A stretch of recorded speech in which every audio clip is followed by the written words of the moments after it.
მოგესალმებით ძვირფასო ტელემაყურებლებო, მომავალი TV-ს ეთერში თქვენ უყურებთ გადაცემას ახალგაზრდული დრო. მე კი მისი წამყვანი ცირა გურგენიძე გახლავართ. დღეს შევეცდები რომ გაგაცნოთ კიდევ ერთი ახალი და საინტერესო ორგანიზაცია. შესაბამისად ჩვენი დღევანდელი სტუმარია სამოქალაქო საზოგადოების გაძლიერების ინსტიტუტი და მისი ხელმძღვანელი გიორგი არძიანი. გიორგი, მოგესალმებით პირველ რიგში და ძალიან დიდი მადლობა მინდა გადაგიხადო იმისთვის რომ გამოთქვი სურვილი და მოხვედი ჩვენს გადაცემაში სტუმრად. დიდი მადლობა პირიქით და დიდი მადლობა მინდა მოგახსოვდებით რომ დაინტერესდით ჩვენი საქმიანობით. გიორგი, ჩვენი გადაცემის ერთ-ერთი ყველაზე მთავარი მიზანი არის ის, რომ საზოგადოებას გავაცნოთ აქტიური არასამთავრობო ორგანიზაციების მუშაობა და მათი ფუნქციონირება. თქვენი ორგანიზაციაც რა უფრო ახლოს გავიცნოთ, მოდი დავიწყოთ თავიდან, როდის შეიქმნა და რამ განაპირობა თქვენი ორგანიზაციის ჩამოყალიბება. მიუხედავად იმისა, რომ სამოქალაქო საზოგადოების გაძლიერების ინსტიტუტი ახალი შექმნილია, მუშაობის საკმაოდ აქტიურ ფაზაში არის და მუშაობა როგორც და შეიქმნა საკმაოდ აქტიურად დაიწყო, ახორციელებს საერთაშორისო და ადგილობრივ პროექტებს. საერთაშორისო პროექტები გულისხმობს მოსწავლეებისა და სტუდენტებისათვის საერთაშორისო საგანმანათლებლო ტურებს, მოდელირებებს, რომლებიც იმართება სხვადასხვა ქვეყანაში. ანუ საქართველოს სამოქალაქო საზოგადოების ინსტიტუტის განხორციელებული აქვს საერთაშორისო საგანმანათლებლო ტური პარიზსა და სტრასბურგში, საერთაშორისო გაეროს საერთაშორისო მოდელირებაზე გაგზავნა დელეგაცია სტამბოლში, ასევე დელეგაცია გაგზავნა გაეროს საერთაშორისო მოდელირებაზე რომში, ჰქონდა საგანმანათლებლო ტური ბუდაპეშტსა და ვენაში, ახლა უკვე დეკემბერში მივმგზავრებთ ისე საფრანგეთში და თებერვალში სავარაუდოდ გავხსნით დელეგაცია. როგორც ვიცი, ძალიან საინტერესო პროექტები გაქვს, ამაზე ცოტა უფრო მოგვიანებით გითხავ და მანამ მინდა ზოგადად ისაუბროთ, რა იყო თქვენი ორგანიზაციის შექმნის იდეა?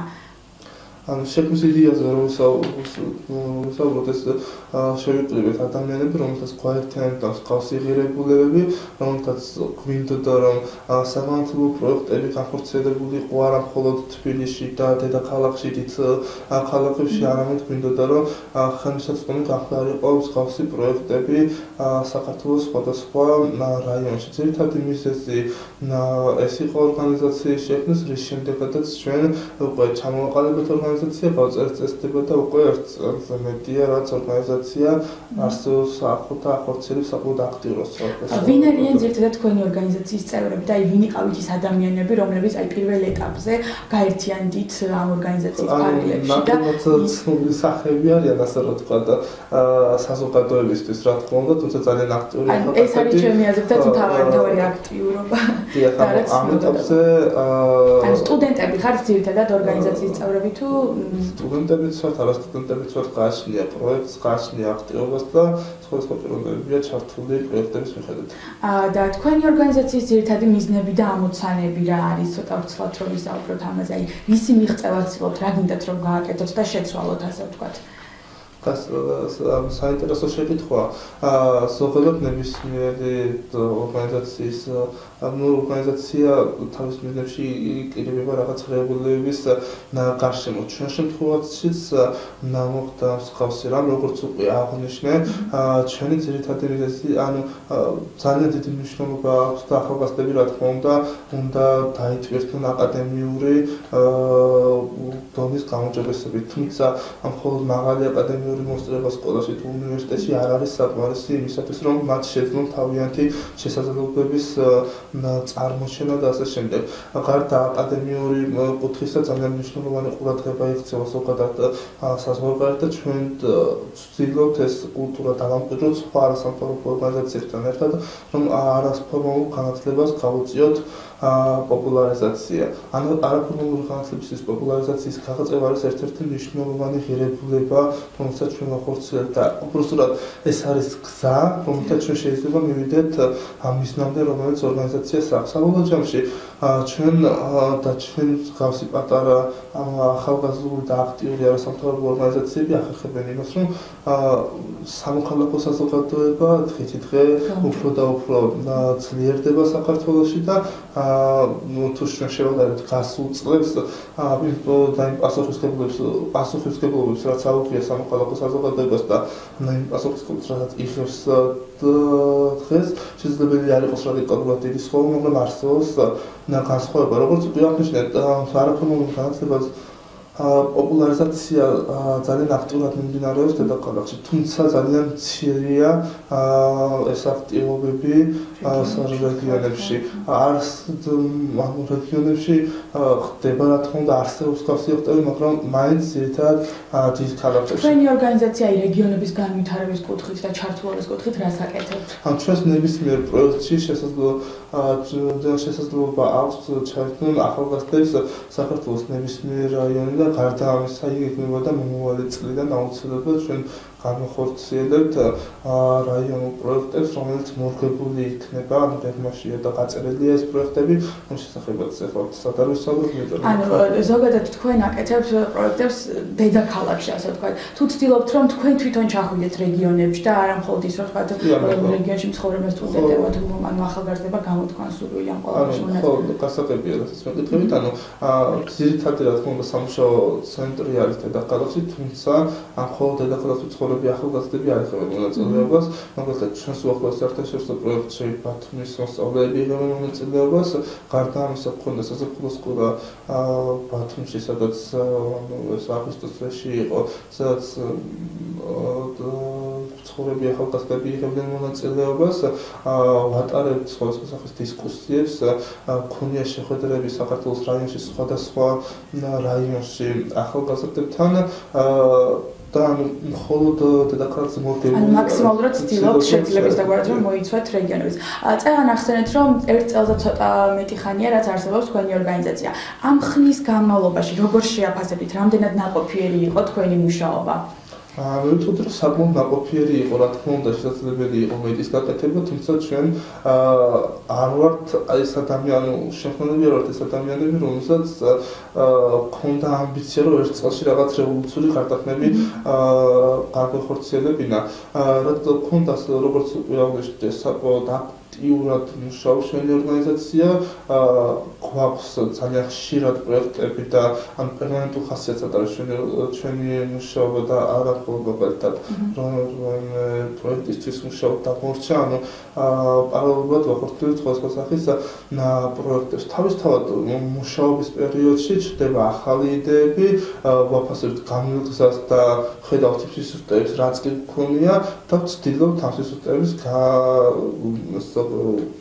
გამოსწორებას რა თქმა უნდა.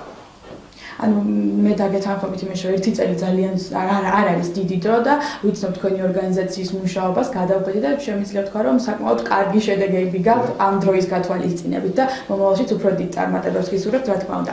ახლა რომ გადავიდეთ უშუალოდ თქვენს მიერ განხორციელებულ პროექტებზე, დასაწყისშიც ახსენეთ თქვენ რამდენიმე პროექტი და მე როგორც ვიცი თქვენი ორგანიზაცია გამორჩეულია იმით რომ ახორციელებთ არა მარტო ადგილობრივ პროექტებს, არამედ საერთაშორისო. მოდი დავიწყოთ ჯერ ადგილობრივი პროექტებით და განვიხილოთ რამდენიმე პროექტი რაც ვთქვათ უახლოეს წარსულში განახორციელეთ, მაგალითად ერთი იყო როგორც ვიცი ამერიკის შეერთებული შტატების კონგრესის აკადემიური სიმულაცია, რა შეგიძლიათ გითხრათ ამ პროექტზე? აკადემიური სიმულაცია ესეც იყო მოდელირების ხასიათის პროექტი, რომელიც საქართველოში და ახალგაზრდებში ძალიან დიდი პოპულარობით სარგებლობს, რომელსაც არ ახორციელებს, ანუ მხოლოდ ჩვენი ორგანიზაცია მსგავს პროექტებს ახორციელებს ძალიან ბევრი ახალგაზრდული ორგანიზაცია საქართველოში. ამ პროექტის ყველაზე დიდი პლუსი, ამ პროექტების ყველაზე დიდი პლუსი იმაში მდგომარეობს, რომ იმ საკუთრივ პროცესებისაგან განსხვავებით, ამ სალექციო პროცესისაგან რადიკალურად განსხვავებული პროცესი მიმდინარეობს აქ.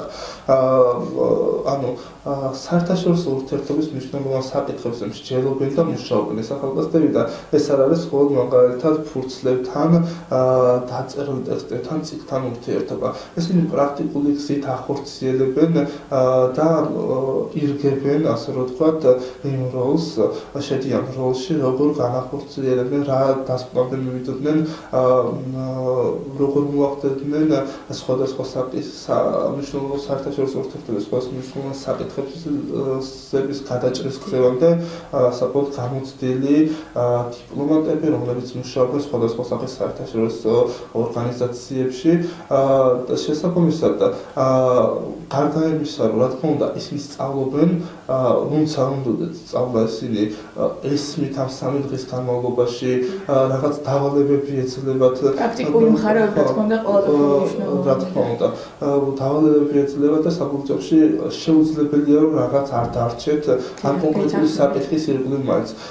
და ყველაზე მნიშვნელოვანი არის ის ფორმა, რა ფორმითაც ისინი ითვისებენ ამ საკითხს, შეისწავლიან ამ საკითხს,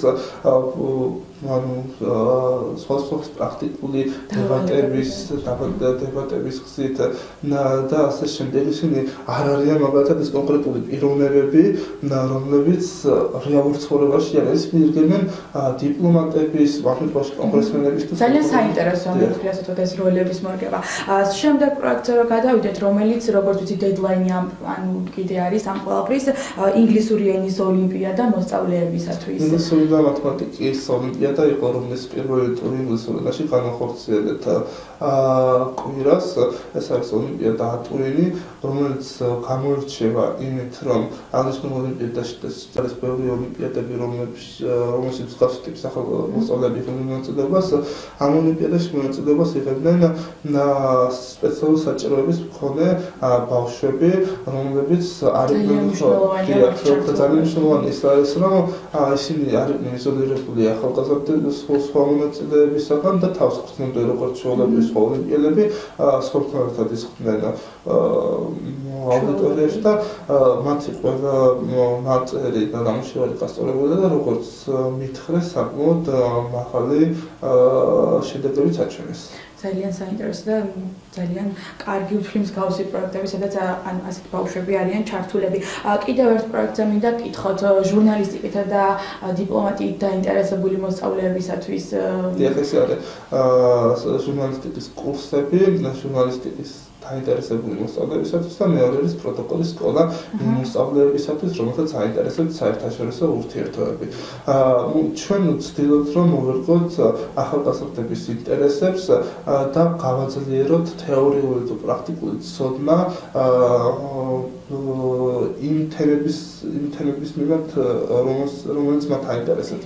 ზოგადად ცნობილია, რომ საერთაშორისო ურთიერთობით ასევე ჟურნალისტიკით დაინტერესებულ მოსწავლეთა და ზოგადად ახალგაზრდების რაოდენობა საქართველოს ძალიან დიდია, იმიტომ რომ საკმაოდ დიდი პოპულარობით სარგებლობენ ეს პროფესიები. თუმცა ძალიან ცოტა სკოლები არსებობს საქართველოში მოსწავლეებისთვის, რომლებიც მისცემს მათ იმის შესაძლებლობას, რომ ეს ცოდნა განავითარონ და გაეძლიერონ. აქაც პრინციპი იგივეა, ჩვენ კურსები მით განსხვავდება საგაფეთილო თუ სალექციო კურსებისაგან, რომ ძალიან დიდი დატვირთვა აქვს პრაქტიკულ სავარჯიშოებს და ისინი უფრო მეტად იყენებენ პრაქტიკულ სავარჯიშოებს, ვიდრე თეორიულს. რა თქმა უნდა, თეორიული ცოდნა აუცილებელია იმისთვის, რომ პრაქტიკულად განახორციელო ეს, თუმცა ძირითადად და ეს უფრო საინტერესოა პრაქტიკული მხარე, ვიდრე თეორიული ჩაკითხვა. ასათვისებლადაც უფრო მარტივია, ვიდრე ის რომ წაიკითხო, რამიზეც არ წაიკითხო, ერთხელ რომ გააკეთო, იმას უფრო მარტივად აითვისოს მოსწავლეები. რომ შევეხოთ საერთაშორისო პროექტებს, ანუ რა პროექტების ახორციელებთ ამ მხრივ, რომ გითხრათ მოკლედ. დიახ, დასაწყისში ეს გამეორებ, რომ ჩვენ ახორციელებთ ძირითადად ევროპულ ქვეყნებში სხვადასხვა სახის მოდელირებებს და საგანმანათლებლო ტურებს. პირველი ჩვენი საგანმანათლებლო ტური იყო აპრილში პარიზსა და სტრასბურგში. მონაწილეებმა მოინახულეს ევროპარლამენტი, ევროსაბჭო, ევროპის ახალგაზრდული ცენტრი, სორბონის უნივერსიტეტი. ანუ ამ პროექტებში მონაწილეობა ჩვეულებრივ ნებისმიერ მსურველს შეუძლია აპლიკაციების გამოგზავნის საფუძველზე და როგორ უნდა მიიღოს, თქვათ სტუდენტმა მსურველმა ჩვენს პროექტებში მონაწილეობა. პროექტის შესახებ კეთდება სპეციალური ღონისძიება, რომელიც ჩვენ Facebook-ის გვერდზე იდება.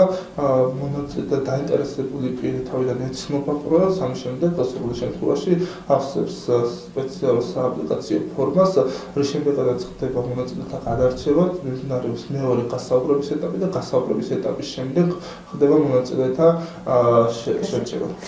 და სამომავლო გეგმებზე რომ გადავიდეთ, აი რას აპირებთ მომავალში რა პროექტების განხორციელებას, იმიტომ რომ ჩვენს მსმენელს მსმენელს, მაყურებელს, რომ ასე ვთქვათ, მივაწოდოთ ინფორმაცია ამ ყველაფერთან დაკავშირებით და მათაც რომ შეძლონ თქვენს პროექტებში ჩართვა. აი ყველაზე მნიშვნელოვანია იგივე რეგიონებთან დაკავშირებით, რომელიც ზედაც თავიდან დავიწყე, ის არის რომ თვითონ ოლიმპიადა ატვილი, რომელიც შესაძლოა ჩვენ რამდენი სიტყვით ვისაუბრეთ, ამ ეტაპზე ხორციელდება ხოლო თბილისში იანვრიდან პროექტი გავრცელებას დაიწყებს დასავლეთ საქართველოს რაიონის, სადაც აღწევ ახალგაზრდებს მოსწავლეებს უბრალოდ მიეცემათ ოლიმპიადაში ჩართვის შესაძლებლობა, როდესაც morჩება დასავლეთ საქართველოს რაიონული ტური, ამის შემდეგ დაიწყება აღმოსავლეთ საქართველოს ტური და საბოლოო ჯამში ინტერპრეტულ საქართველოს მოვიდა. თუმცა ფეხბურთი საქართველოს საქართველოში არავინ და საქართველოს ეკითხება ერევანში ამ ოლიმპიადის განხორციელება, რომელსაც ჩვენი პარტნიორი ორგანიზაციების მეშვეობით და მათთან ერთად ვახორციელებთ. წარმატებებს გისურვებთ სამომავლო პროექტების განხორციელებაში. სამწუხაროდ ჩვენი დრო იწურება და მოკლედ მინდა რომ თქვათ, რომ უთხრათ ჩვენს მაყურებელს, რით არის თქვენი ორგანიზაცია გამორჩეული და თუ აპირებთ თქვათ სამომავლოდ უფრო გაფართოებას ორგანიზაციის და ახალი წევრების მიღებას და როგორ შეიძლება რომ დაგეკონტაქტონ ასე ვთქვათ და ნახონ ინფორმაცია ახალგაზრდებმა თქვენი ორგანიზაციის შესახებ. ჩვენი ორგანიზაციის შესახებ ინფორმაცია შეუძლიათ მოიპოვონ ჩვენი ორგანიზაციის ოფიციალურ Facebook-ის გვერდზე, სამოქალაქო საზოგადოების გაზრდების ინსტიტუტი ჩაწერილ საციებო სისტემაში, საციებოში, შედეგადაც ამოაღწევს ჩვენი Facebook-ის გვერდს.